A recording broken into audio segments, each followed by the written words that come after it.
शांति। आज की तारीख है 8/5/2026 की सकार मुरली। मीठे बच्चे, अभी तुम शूद्र घराने से निकल ब्राह्मण घराने में आए हो। बाप ने ब्रह्मा मुख से तुम्हें एडॉप्ट किया है, तो इसी खुशी में रहो। बाबा ने प्रश्न पूछा, कौन सा गुहा राज ब्राह्मण कुल वाले बच्चे ही समझ सकते हैं? बाबा ने उत्तर दिया, निराकार शिव बाबा हमारा पिता है और यह ब्रह्मा हमारी माता है।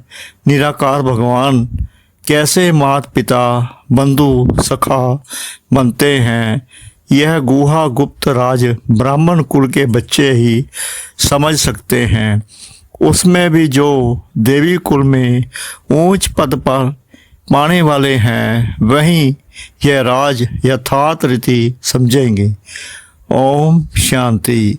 बच्चे बैठ समझ रहे हैं कि हमारा बाप दादा आया हुआ है।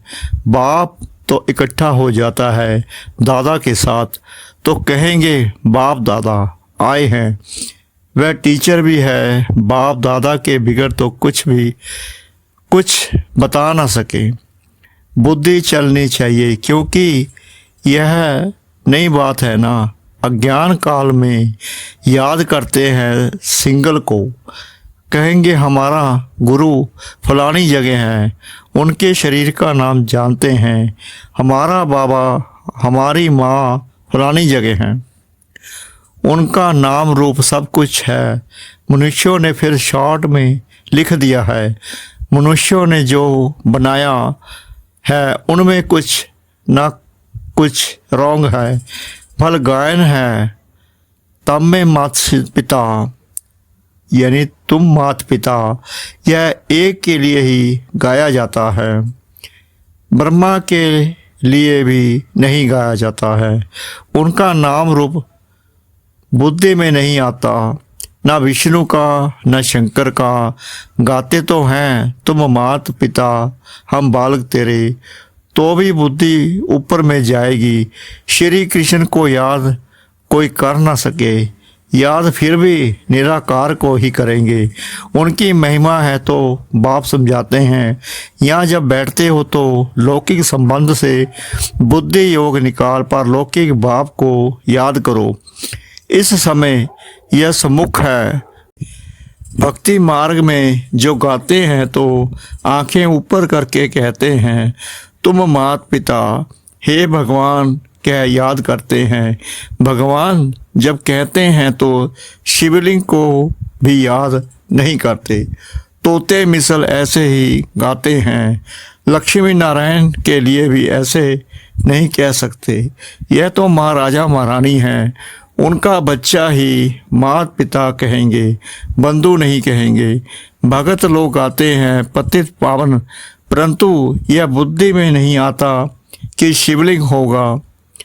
ऐसे ही सिर्फ कह देते हैं हे भगवान किसने कहा, किसको कहा, कुछ भी पता नहीं।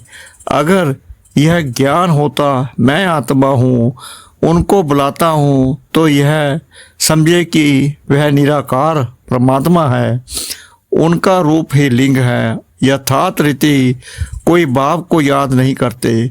उनसे प्राप्ति क्या होगी, कब होगी, यह कुछ भी नहीं जानते।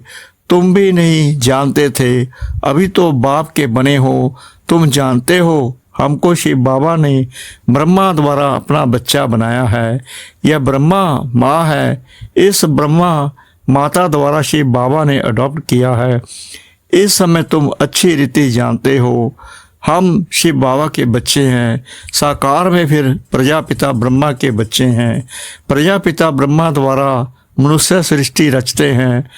ऐसे नहीं कि कोई नई सृष्टि रचते हैं, नहीं। इस समय आकर गोद में लेते हैं, एडॉप्ट करते हैं। अब माता पिता कहते हैं तो शिव पिता ठहरा और माता ब्रह्मा ठहरी, उनको कहा जाता है माता पिता। बाप ब्रह्मा द्वारा कहते हैं तुम आत्माएं मेरे बच्चे हो। फिर आत्मा को बैठ पहचान लेते हैं कि आत्मा क्या है। कहते भी हैं भ्रकुटी के बीच में रहती है, स्टार मिसल है और कुछ भी नहीं जानते। यह कह ना सके कि आत्मा 84 जन्म भोगती है। आत्मा शरीर द्वारा पाठ बजाती है। भिन्न भिन्न नाम रूप देश काल से आत्मा एक शरीर छोड़ती है तो सारा परिवार ही बदल जाता है। कोई अडॉप्ट करते हैं तो परिवार ही बदल जाता है।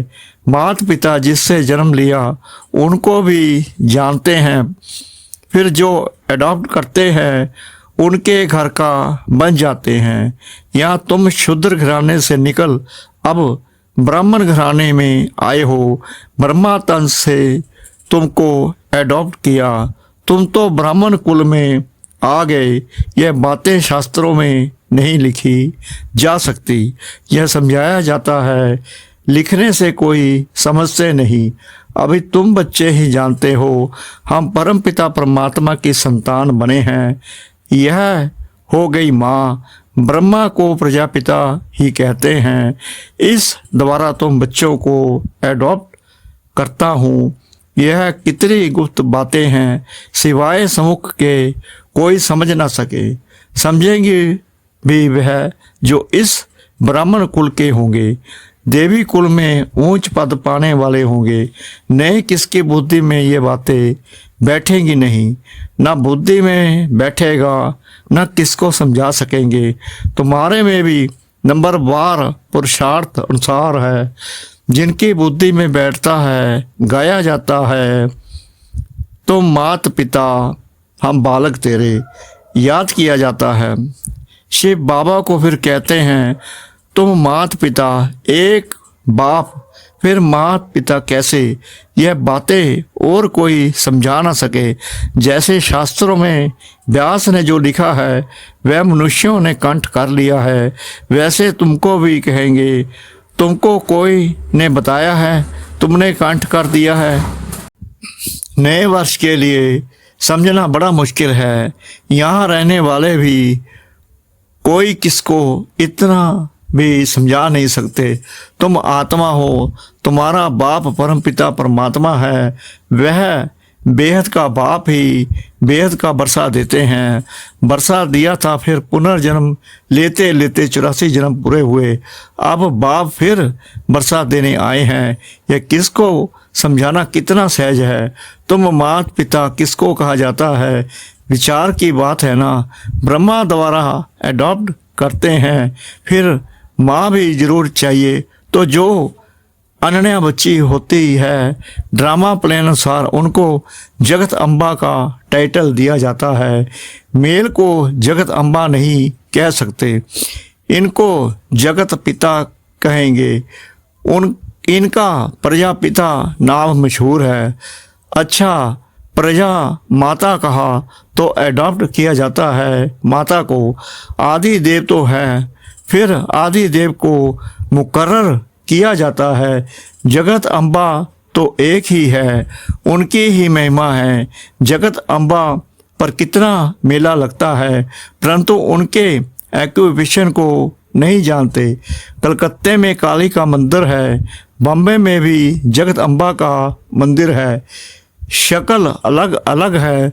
जगत अम्बा है कौन, यह कोई नहीं जानते। उनको भी भगवती कहते हैं। अब जगत अम्बा को भगवती नहीं कह सकते, वह तो ब्राह्मणी है, ज्ञान गणेश्वरी है। उनको बाप से ज्ञान मिला है। तुम सब जगत अम्बा के बच्चे हो, ज्ञान सुनकर फिर सुनाते हो। तुम्हारा धंधा ही यह हुआ। तुमको ईश्वर पढ़ाते हैं, कोई मनुष्य नहीं पढ़ाते हैं। यह ब्रह्मा भी तो मनुष्य है। मनुष्य कोई को भी पावन बना नहीं सकते। मनुष्यों की बुद्धि इतनी डल हो गई है जो कुछ भी समझते नहीं हैं। पतित पावन तो एक ही बाप है, वह आते ही हैं पतितों को पावन बनाने। यह सारी दुनिया तमो प्रधान है, सब पतित हैं।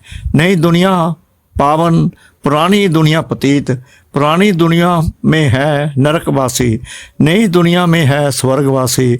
बुद्धि भी कहती है सतयुग में सिर्फ भारतवासी देवी देवताएं होंगे और कोई नहीं थे। अभी तुम बच्चों को यह ज्ञान मिला है। नई दुनिया में पहले सूर्यवंशी देवता थे, फिर चंद्रवंशी हुए, तो सूर्यवंशी पास्ट हो गए। चंद्रवंशी के बाद फिर वेश्यावंशी आते हैं। बरोबर लक्ष्मी नारायण का राज्य था। अच्छा, उनके आगे क्या था यह कोई समझ ना सके। तुम बच्चों को बाप ने चक्र का राज समझाया है। द्वापर में है वेश्यावंशी, कलयुग में होते हैं शूद्रवंशी। अभी तुम जानते हो तुम ब्राह्मण बने हैं, तुमको बाप ने अपना बनाया है, अर्थात शूद्र धर्म से देवता धर्म में ट्रांसफर किया है। अब सूर्यवंशी चंद्रवंशी तो है नहीं, ना लक्ष्मी नारायण का राज्य है, ना राम राज्य है। अब है कलयुग का अंत। कलयुग के बाद जरूर सतयुग आएगा। कलयुग में यह पुरानी पतित दुनिया है, महान दुखी है। इसलिए देवताओं की जाकर महिमा गाते हैं, माथा टेकते हैं। अच्छा, लक्ष्मी नारायण को यह राज्य किसने दिया? कोई है जो बता सके? कोई के भी ख्याल में नहीं होगा, क्योंकि बुद्धि में है। कलयुग अभी बच्चा है, 40,000 वर्ष पड़े हैं, इसलिए यह ख्याल आते ही नहीं। अभी तुमको यह ख्याल आता है। कई बच्चे कहते हैं हमें याद नहीं रहती। क्यों नहीं रहती? क्योंकि सवेरे सवेरे उठकर याद में बैठकर धारणा नहीं करते। समझते भी हैं, फिर किसको समझा नहीं सकते। यह तो जरूर होगा। सब एक रस तो समझदार बन ना सके। समझदार भी चाहिए, बेसमझ भी चाहिए। बहुत समझदार तो जरूर जाकर राजा रानी बनेंगे। जितना जितना जो जास्ती समझते और समझाते हैं उनका नाम बाला होता है। प्रदर्शनियाँ होती हैं तो लिखते हैं बाबा फलानी को भेज दो, तो क्या तुम नहीं समझा सकते हो? बाबा उनकी प्रैक्टिस जास्ती है, हम थोड़े कच्चे हैं।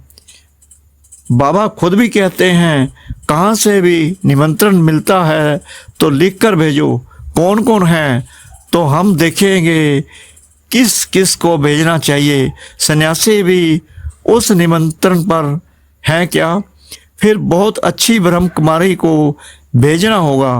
अच्छा, कुमार का है, मनोहर है, गंगे है, इसमें से किसी को भेज दो। बच्चे तो ढेर हैं, जगदीश को भेज दो, रमेश को भेज दो। तुम भी समझते हो, एक दो से होशियार है। जैसे जज मजिस्ट्रेट होते हैं, एक दो से होशियार होते हैं। गवर्नमेंट जानती है एक दो से होशियार है, तब तो केस एक दो से ऊपर जाते हैं। फिर हाई कोर्ट में जाओ, फिर उससे ऊपर उसने भी जजमेंट ठीक ना दी तो फिर उससे ऊपर जाएंगे। इनके ऊपर तुम रहम करो। अब यह सब बातें यहाँ होती हैं, सतयुग त्रेता में होती नहीं। फिर द्वापर में राजा रानी का राज्य होता है। वहाँ तो महाराजा महारानी ही केस संभालते हैं। केस होंगे भी थोड़े। अभी तो तमो प्रधान पतित है ना, तो बादशाह के पास केस जाएगा तो थोड़ी सजा दे देते हैं। कड़ी भूल होगी तो कड़ी सजा हो देंगे। बाबा कहते हैं अगर कड़ी भूल होगी तो कड़ी सजा देंगे। यहाँ तो कितने जज वकील ढेर हैं, इतना कारोबार में फ़र्क है। सतयुग में क्या होता है यह किसको पता नहीं। अब बाप ने समझाया है, कोई से भी पूछो। इन लक्ष्मी नारायण को जानते हो? जैसे बिरला है, बहुत मंदिर बनाते रहते हैं, तो कोई अच्छा बच्चा हो उनको चिट्ठी लिखे, तुम लक्ष्मी नारायण के मंदिर तो बहुत बनवाते हो, इन्हों को यह राजधानी कैसे मिली? जबकि सतयुग से पहले कलयुग था। कलयुग में तो कुछ है नहीं। देवताओं ने तो कोई से लड़ाई की नहीं होगी। लड़ाई से कोई विश्व के मालिक बन नहीं सकते। विश्व के मालिक जो थे उन्हों के यह लक्ष्मी नारायण के चित्र रखे हुए हैं। अभी तो है कलयुग, यहाँ लड़ाई चलती है हथियारों की। बाप ने समझाया है क्रिश्चियन धर्म वाले ही आपस में मिल जाएं, आपस में प्रीत रखे तो विश्व के मालिक बन सकते हैं, परंतु विश्व के मालिक तो लक्ष्मी नारायण ही बनते हैं। बुद्धि कहती है ये आपस में मिल जाएं तो मालिक बन सकते हैं, परंतु सतयुग में किंग क्वीन तो कोई बन ना सके। ड्रामा ही ऐसा बना हुआ है।